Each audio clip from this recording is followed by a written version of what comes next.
जुड़ रहे हैं और आज हमारी मौजूदगी मधुबनी जिला के बासोपट्टी प्रखंड अंतर्गत है, जहां पे संविधान बचाओ आरक्षण बचाओ के खिलाफ में जगह जगह आंदोलन किया जा रहा है, जगह जगह बैठक की जा रही है। बहुजन समाज के द्वारा, दलित समुदाय के द्वारा, अपने जातियों के द्वारा कि सभी एकत्रित हों और हमें आरक्षण जिस तरह से नहीं मिल रहा है, सरकार के खिलाफ एक आवाज बुलंद करने की कोशिश की जा रही है। इसी के अंतर्गत आज बासोपट्टी प्रखंड में ईश्वर सच्चिदानंद उच्च विद्यालय के प्रांगण में एक बैठक आहूत की गई है, जिसमें तमाम जनप्रतिनिधि मौजूद हैं, तमाम दलित समाज के लोग मौजूद हैं। आइए जानने की कोशिश करेंगे कि इस बैठक का मुख्य उद्देश्य क्या है। आज का कार्यक्रम का मुख्य उद्देश्य है जो SC, ST, OBC and minority को जो संविधान के तहत जो हमारा ग्रेजुएशन मिला हुआ है उसको जगाते हुए संगठित रूप से वैचारिक रूप से हम एक करने जा रहे हैं और आने वाले समय में इसका शक्ति परीक्षण करेंगे। सर, अभी आप जो अपने मंच को संचालन कर रहे थे उस वक्त आपकी हमने एक लाइन बहुत अच्छी सुनी हुई थी कि भीमराव अम्बेडकर जी ने कहा है कि शिक्षा वो शेरनी का दूध है जो पिएगा वो दहाड़ेगा। लेकिन आपके समुदाय, आपके समाज में ST, SC वर्ग में जो देखा जाता है दलित समाज में कि उसके पापा अलग ताश खेलते रहते हैं, बच्चा अलग ताश खेलते रहता है, लेकिन बच्चों को शिक्षा के लिए प्रेरित नहीं किया जाता है। इसके बारे में क्या कहना है आपका? देखिए, आपने सही कहा कि संविधान निर्माता बाबा साहब ने हमारे लोगों को जगाने के लिए उन्होंने एक स्लोगन दिया था कि शिक्षा वह शेरनी का दूध है जो पिएगा और तिहार मारेगा। और इससे पहले मनुवादियों के द्वारा हमारे लोगों को तो शिक्षा से वंचित किया गया था 5000 वर्षों से। और संविधान ने ही 1990 के बाद जो परिवर्तन आया है, ज्यादातर शिक्षा के प्रति जब हम लोग पढ़ने लगे, IAS, IPS या IRS जब बनने लगे, शिक्षक रेलवे में जब अच्छा पोस्ट लेने लगे, DSP बनने लगे, इंस्पेक्टर थानेदार जो बनने लगे, मनुवादी जो सरकार है शासन में देश के ऊपर जो बैठा हुआ है उनको अच्छा नहीं लग रहा है। हमारे लोगों को जो पढ़ने का बहुत बढ़िया जरिया जो स्कूल में जो राशन पहुंचाने का काम किया, स्कूल के जो टीचर, लेकिन सर उसके लिए तो सरकार ने आपके लिए प्रावधान दिया, आपको लोन आवंटित कर रही है, लेकिन आपके बच्चे फिर भी स्कूल नहीं जा रहे हैं। इसके बारे में आपके क्या मानना है? एक बताओ जी, हमारे देश की आर्थिक स्थिति क्या है?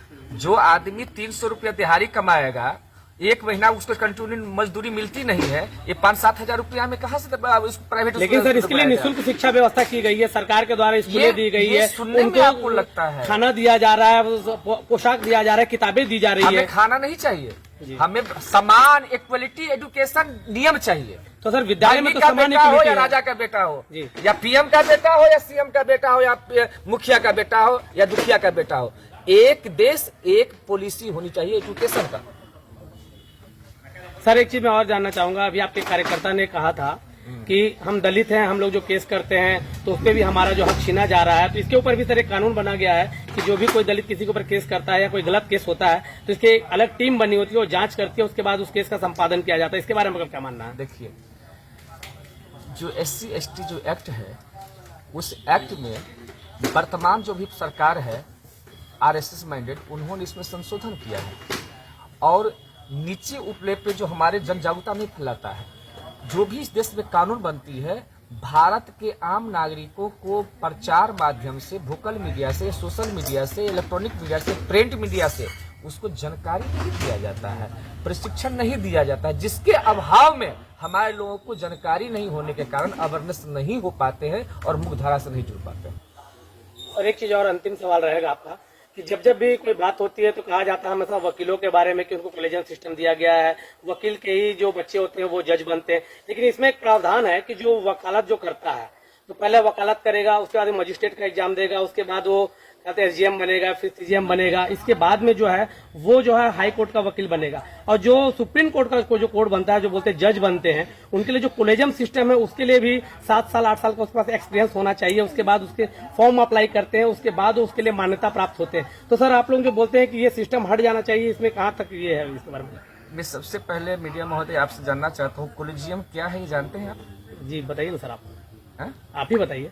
मैं आपको बता देता हूँ जी। आप भी हिंदू हो जी, मैं भी हिंदू हूँ जी, लेकिन आप मठाधीश बने हुए हो, खानदानी जी। कॉलेजियम सिस्टम सर लेकिन मैं यहाँ पे आपको रोकना चाहूंगा, अभी जो आप बोले खानदानी बने हुए हैं, इसमें भी एक जो सिस्टम है जी, इसमें इस देश में कॉलेजियम सिस्टम में कोई प्रावधान किया ही हुआ नहीं है। बाबा साहब संविधान में जो दिया हुआ है कि अब भंगी का बेटा हो या हमारे उच्च वर्गीय का बेटा हो, वो सब आदमी परीक्षा देकर जाएगा, उसका परीक्षा ही नहीं लिया जाता है सर। लेकिन इसमें तो सर ऐसा प्रावधान तो दिया गया है ना कि सर वो मतलब भैया नहीं ना है, वहाँ पत्थर रख दिया गया है भाई।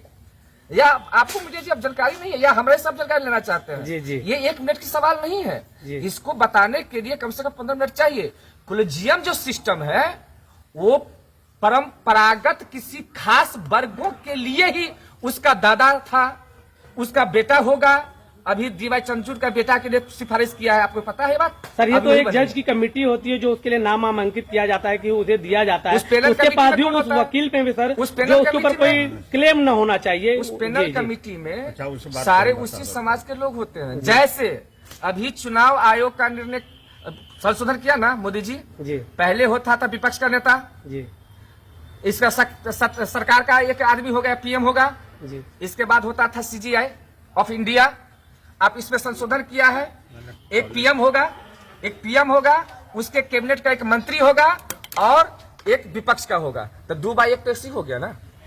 तब ना ईवीएम सिस्टम जो देख रहे हैं, जो अभी बरसात का समय है, चुनाव आयोग राजीव जी कुमार जो कहते हैं अभी बरसात का समय चुनाव नहीं होगा, सिस्टम संविधान में है, इस बात का आप रखिए। कॉलेजियम सिस्टम संवैधानिक है, समाज को सर आप इस नहीं गैर कानूनी है वही ना कर सर। जो कह रहा हूँ सर आपने जो ये जो संबोधन यहाँ पे कार्यक्रम रखा है, कार्यकर्ता सम्मेलन, इसके सम्मेलन के माध्यम से आप समाज को क्या संदेश देना चाहेंगे? इस मोर्चा के माध्यम से हम SC, ST, OBC लोगों को समता, स्वतंत्रता, बंधुता और न्याय पर आधारित व्यक्ति, परिवार, राज्य और देश का भला हो, इसके लिए लड़ा। सर आपका परिचय? अजित पासवान, प्रधान महासचिव, संविधान आरक्षण बचाओ संघर्ष मोर्चा मधुबनी। धन्यवाद।